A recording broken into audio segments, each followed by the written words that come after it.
Bébé, faut que tu me laisses travailler, faut que tu me laisses charbonner. Je sais, on s'amuse bien tous les deux, mais m'en veux pas. Mes Nakama ont besoin de moi, ils ont besoin de cette dose hebdomadaire. Tu sais quoi, je te laisse là, juste à côté. Et t'inquiète, après on se met bien tous les deux, promis chérie. Tu me manques déjà.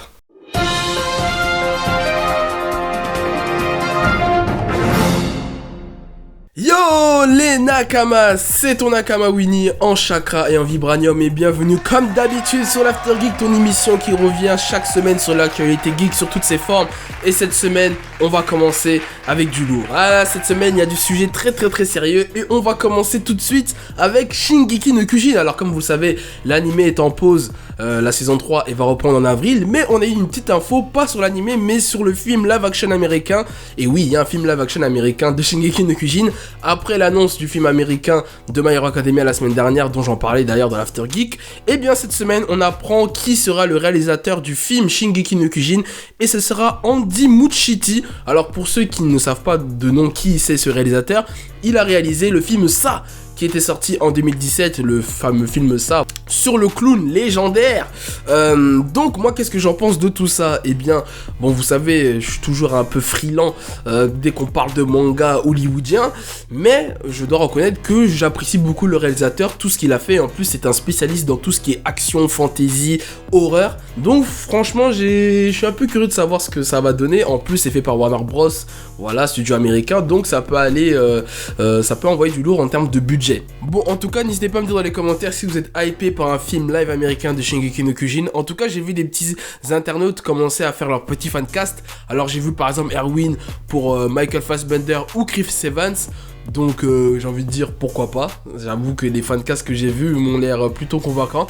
N'hésitez pas à me faire un petit d'ailleurs fancast dans les commentaires qui vous voyez pour Eren, Mikasa, Armin, Rivai. Tu vois ce que je veux dire? Donc, voilà, lâchez-vous. Maintenant, on va parler de Mob Psycho 100. Mob Psycho 100, la saison 2 qui arrive en janvier 2019, qui a eu droit à son premier trailer, teaser plutôt, plus qu'un trailer en vérité.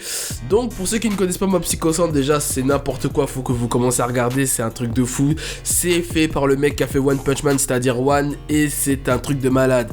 C'est pour moi meilleur que One Punch Man d'ailleurs, je sais pas pour vous, mais c'est mon avis, c'est meilleur que One Punch Man, j'ai hâte de voir la saison 2. N'hésitez pas à dire dans les commentaires également si vous êtes hypé par cette saison 2 et j'ai hâte de retrouver Mob et son escroc de Sensei. En tout cas, 2019, One il va revenir dans le game là. One Punch Man et Mob, ça va faire mal, ça va faire très mal,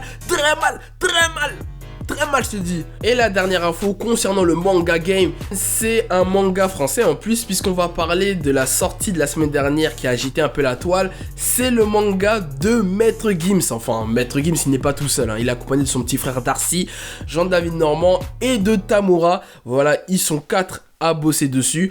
Donc j'ai eu la chance d'aller en plus à la soirée de lancement du manga. Bah voilà, je vous le présente d'ailleurs, il est juste là. Devil Relics.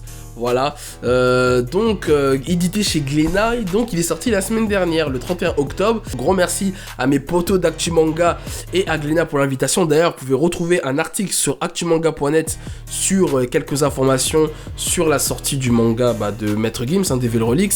Bah alors Winnie Nounet, tu nous partages pas ta soirée avec le grand Maître Gims? Ça devait être une consécration pour toi de passer une soirée avec lui. Hein, groupie fanatique que tu es, toi franchement... Moi, groupie de Maître Gims? C'est une blague. Je suis pas une groupie de Maître Gims, t'es fou toi. En aucun cas je suis un fanatique. Oui, tu es sûr Winnie? Je suis sûr et certain même, mais il est fou lui.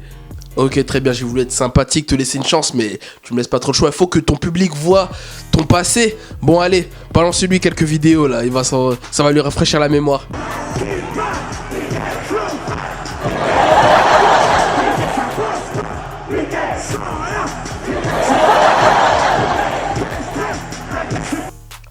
T'es sérieux Marcel, tu balances des dossiers comme ça là? J'aime pas d'où ça sort, ça derrière ça, c'est un montage, ça, c'est pas possible. Non, c'est faux ça. Non, ça va, bon, Winnie Nounet, on a plus le droit de rigoler maintenant. Pied, là, c'est bon, tu viens même pas la semaine prochaine là, on va te remplacer, t'inquiète, je vais trouver un remplaçant. Non, je m'en fous, dégage. Pourquoi? On peut plus se marier ici, c'est pas vrai. Il est fou lui, il m'invente des histoires comme ça là. Ah ouais, ça existe même pas ça d'abord là. Bref, en tout cas, pour finir sur le manga Maître Gims, je vous invite à le lire. Voilà, et c'est très spécial comme approche, je trouve, même en termes d'univers des personnages. Je pense que j'en parlerai, voilà, me demandez pas si je vais faire des critiques ou pas du manga. J'en parlerai, c'est sûr, prochainement sur ma chaîne, mais je suis en train de voir le format pour en parler parce que c'est quand même important, je pense, d'en parler. Donc voilà, je vous invite à le lire, allez regarder l'article sur actumanga.net, et franchement, c'est quand même, qu'on aime ou pas sa musique ou le personnage, faut dire quand même que c'est un truc de ouf, quand même, que le mec, ça fait des années qu'il bosse dessus, une dizaine d'années, et qu'il ait réussi à réaliser son rêve, quoi, de sortir un manga. Donc voilà, même si oui, on va dire c'est une personnalité publique, c'est plus facile, mais quand même, voilà, je trouve que il s'est pas foutu notre gueule quand même en étant lu le manga. Voilà, il connaît vraiment le game. C'est pas comme un américain qui fait Dragon Ball Evolution par exemple. Non, voilà. Maintenant, du côté des super-héros, enfin on va parler un peu de super-héros, mais un peu aussi jeux vidéo, puisqu'on a eu le droit à Superman qui devient The Witcher. Voilà, c'est la transformation de la semaine, puisqu'on a eu le droit à un premier trailer, teaser plutôt on va dire, de The Witcher, la série Netflix qui arrive en 2019. Honnêtement, ce que j'en pense, alors j'ai jamais joué à The Witcher, donc voilà, je connais pas trop l'univers, je connais deux noms, je connais les personnages, mais je suis pas un spécialiste, donc je peux pas trop juger. Franchement, j'ai cru que c'était une parodie des films porno. Franchement, j'espère que ça marchera parce qu'il a pris cher avec tout ce qui s'est passé avec Superman, la moustache, le non-respect du personnage, etc. Et donc voilà, et puis je regarderai la série bien évidemment. Donc voilà, affaire à suivre The Witcher, mais bon, le teaser m'a fait rigoler, donc je voulais en parler. Et la dernière info de la semaine, on va parler de Marvel Studios, et plus précisément le service de streaming de Disney, puisqu'on a appris encore une fois cette semaine qu'une série Marvel Studios serait en programmation pour le service de streaming, et cette fois ça serait basé sur le Faucon et le Winter Soldier. Alors c'est quand même, j'ai envie de dire, la 4e série qui parle quand même autour des personnages du Marvel Cinematic Universe pour le service de streaming. Voilà, on a eu Loki, Scarlet Witch, on a eu Nick Fury, et là maintenant on nous parle des deux. Concernant Faucon et Winter Soldier, personnellement, pourquoi pas? Ça me hype pas tant que ça, mais pourquoi pas, on va dire ça comme ça.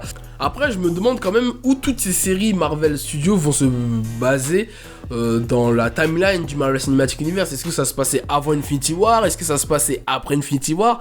Voilà, c'est un peu la grande question, quoi. Donc, voilà, est-ce que la série, par exemple, Faucon et The Winter Soldier va se baser après Infinity War sur l'éventuelle mort de Captain America et on suivrait les deux bougs dans quelques aventures? Voilà, pareil pour Scarlet Witch. Par contre, parmi toutes ces séries, celle qui me hype le plus d'ailleurs, c'est Scarlet Witch. Elle, il y a vraiment un potentiel à exploiter. Loki, j'en ai rien à foutre. Voilà, je vous le dis clairement, Loki, je m'en bats les reins. Nick Fury, je m'en bats les reins aussi parce que il aurait dû apparaître dans Les Agents du Shield et c'est un scandale qu'il ait une série tout seul. Donc, je valide pas non plus. Le Faucon et le Soldat de l'Hiver, pourquoi pas? Mais pour celle qui me hype le plus dans toutes les séries qui ont été annoncées, c'est Scarlet Witch. Là, il y a vraiment un potentiel à exploiter avec ce personnage, surtout que c'est une des plus puissantes de l'univers. Donc voilà, surtout s'ils arrivent à intégrer les mutants, etc. D'ailleurs, c'était dit par Kevin Feige qui va exploiter le service de streaming de Disney pour étendre l'univers du Marvel Cinematic Universe. Il a pris en exemple les comics, quoi. Donc, moi j'ai envie de dire pourquoi pas, puisqu'il va acquérir les droits sur les mutants. J'ai dit pourquoi pas, j'achète. Par contre, je trouve que c'est quand même un peu du foutage de gueule pour Marvel Netflix et les Agents du Shield. Tout ça pour ça, quoi. Franchement, on s'est foutu de nous. On nous a vendu du rêve depuis des années. Je suis pas d'accord. Mais bon, bref, voilà. Dites-moi dans les commentaires ce que vous en pensez de ces dernières annonces. Et qui voudrez-vous voir en série aussi. Voilà. Ça, c'est... Moi, personnellement, là, il n'y a rien qui me vient en tête. Personnellement, à part des X-Men. Voilà, je trouve que ça serait intéressant. Mais sinon, parmi tous ceux qu'on a vus, bah peut-être Hawkeye. Voilà, je sais pas. Et encore, je suis pas très sûr. Bref. J'attends vos avis bien évidemment dans les commentaires. Et bien voilà, c'est la fin de cet After Geek. J'espère que ça vous a plu. N'hésitez pas à bien évidemment liker la vidéo, partager, à vous abonner si ce n'est pas déjà fait, à vous abonner me suivre sur les réseaux sociaux, Facebook, Twitter, Instagram. Vous pouvez dès à présent quitter le monde du net pour retourner dans le monde irréel et reprendre une activité normale. Et moi, je vais aussi reprendre une activité avec mon bébé, quoi. Je sais que t'es manqué. Allez, sur ce, au plaisir.